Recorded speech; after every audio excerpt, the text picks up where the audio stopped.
Halo teman-teman semuanya, selamat datang kembali di channel ini. Jumpa lagi dengan saya Vicky Himpong. Bagaimana kabar kalian semuanya? Aku berharap teman-teman semua di rumah bersama keluarga tercinta selalu dalam keadaan yang sehat. Breaking news, viral, akhirnya SP3 dari Egy Sujana dan Damai Harilubis keluar. Status mereka yang menjadi tersangka akhirnya hilang. Adanya restoratif justice membuat kita bisa melihat bagaimana Joko Widodo adalah seorang yang begitu besar hatinya, begitu luar biasa bisa memberikan teladan yang sangat-sangat bisa membangun generasi-generasi selanjutnya, yaitu bisa memaafkan orang yang selama ini memfitnah, menuduh dia habis-habisan. Sekalipun pernyataan dari pengacara Egy Sujana bahwa tidak ada minta maaf di sana, akan tetapi simbolis sebuah silaturahmi itu benar-benar berdampak SP3, berdampak status kliennya Egy Sujana itu terlepas dari jadi tersangka. Jadi kemungkinan pencekalannya akan dicabut dan Egy Sujana bisa keluar negeri lagi untuk melakukan pengobatan. Nanti kita akan bahas lebih lanjut bagaimana sikap kenegarawanan seorang Jokowi yang benar-benar bisa menjadi contoh dan teladan bagi generasi selanjutnya, yang siapa tahu nanti kalian anak-anak muda akan menjadi pemimpin bangsa ini. Contohlah gaya berpolitik seorang Joko Widodo. Kita lihat dulu pernyataan dari seorang pengacara dari Egy Sujana ini, teman-teman. Kita saksikan. Pak Jokowi yang begitu luar biasa, punya karisma. Kalau kalian boleh tahu, ketika pertemuan itu terjadi, sebelum terjadi 2 hari sebelum itu saya sudah stres. Karena kadang Bang Egy bilang, gak usah boleh, gak apa-apa Bang, gini-gini. Ya akhirnya Bang Egy mau.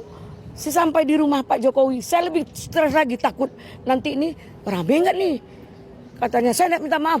Kalau kalian tidak minta maaf keluar. Saya takut banget Pak Jokowi begitu. Ternyata Pak Jokowi luar biasa. Semua dilakukan dengan sabar. Nje, ya. Jadi saya maunya seperti apa Bang? Karena Abang adalah senior saya. Abang orang terkenal. Nggak ada apa-apanya saya. Saya orang kampung. Aduh, merinding saya dengarnya.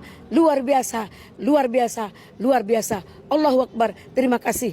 Terima kasih Allah semua atas izinmu. Terima kasih juga.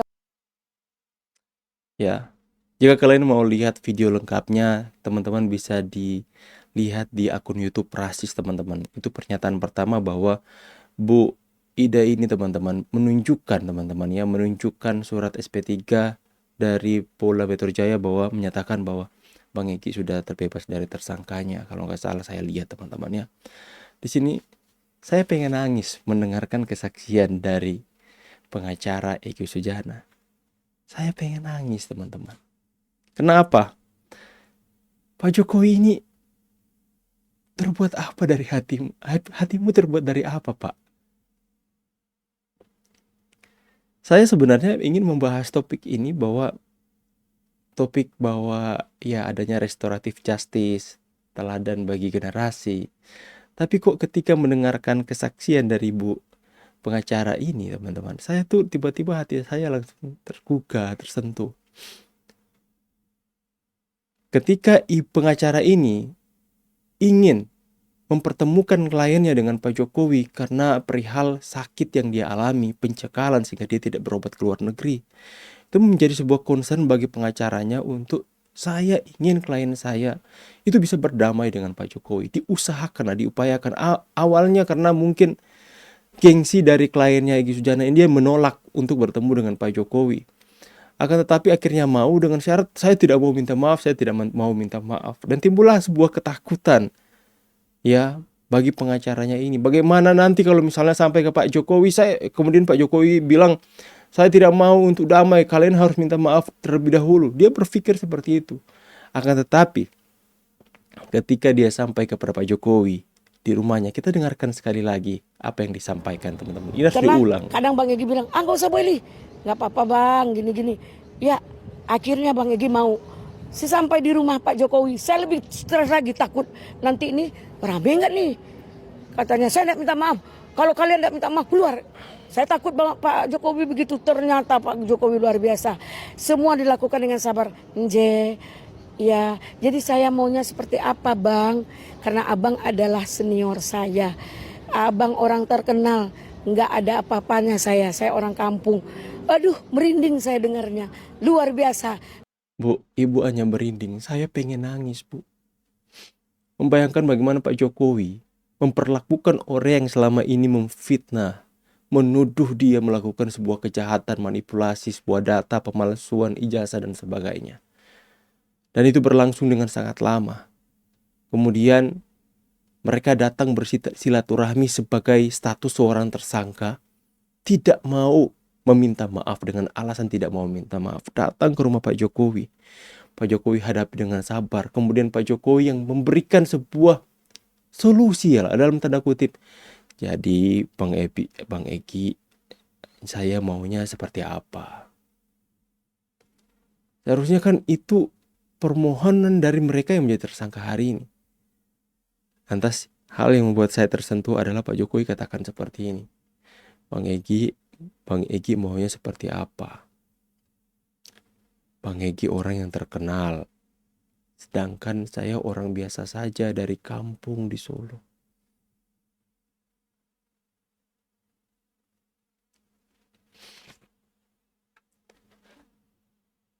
Pak Jokowi sudah benar-benar teruji kemurnian hatinya, kemurnian jiwanya, teman-teman. Tidak sekalipun ada permintaan maaf dari seorang Egy Sujana. Mengatakan, Pak Jokowi maaf, saya seperti ini, saya sakit, lepaskan saya dari status tersangka ini Pak dengan restoratif justice, saya sakit, saya pengen berobat, saya minta maaf. Tidak ada kata maaf. Tapi Pak Jokowi melihat bahwa kunjungan mereka datang ke rumah Pak Jokowi itu adalah sebuah tindakan yang berani, tindakan yang kesatria sekalipun tanpa ada kata maaf sekalipun. Karena Pak Jokowi melihat, Pak Jokowi tahu bahwa ketika mereka melangkahkan kaki menginjak di rumah kediaman Pak Jokowi dengan tujuan bersilaturahmi, teman-teman, maka Pak Jokowi itu adalah sebuah tindakan yang berani karena resikonya adalah mereka akan dihujat oleh pendukung mereka.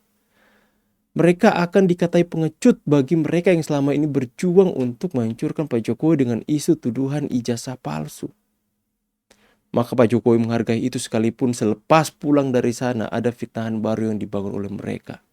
Mengatakan bahwa seperti Musa dan Harun menghadap Firaun, seperti diiming-imingi uang triliunan untuk datang ke sana, ada proyek triliunan dan sebagainya.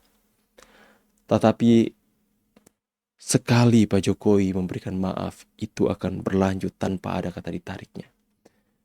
Pak Jokowi memberikan maaf bukan karena Egy Sujana mau meminta maaf. Tapi Pak Jokowi memberikan maaf karena beliau hatinya lain dengan kelompok sebelah, teman-teman. Dan sampai terharu melihat sikap dan kebesaran hati seorang Pak Jokowi. Pak Jokowi, terbuat dari apa hatimu, Pak?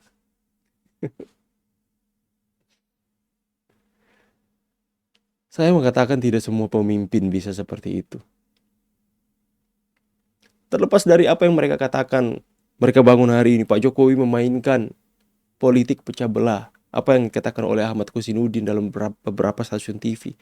Ini adalah permainan pecah belah Pak Jokowi. Tidak, ini adalah permainan hati seorang pemimpin besar. Ini adalah permainan bagaimana seorang pemimpin ingin memberikan teladan. Bagaimana sekalipun kalian dihina, sekalipun kalian difitnah, sekalipun kalian dicaci maki, diolok-olok, itu bukan menjadi alasan untuk kalian tidak memberikan contoh yang baik bagi generasi ini untuk memperlihatkan seperti apa kebesaran hati seorang pemimpin yang sejati.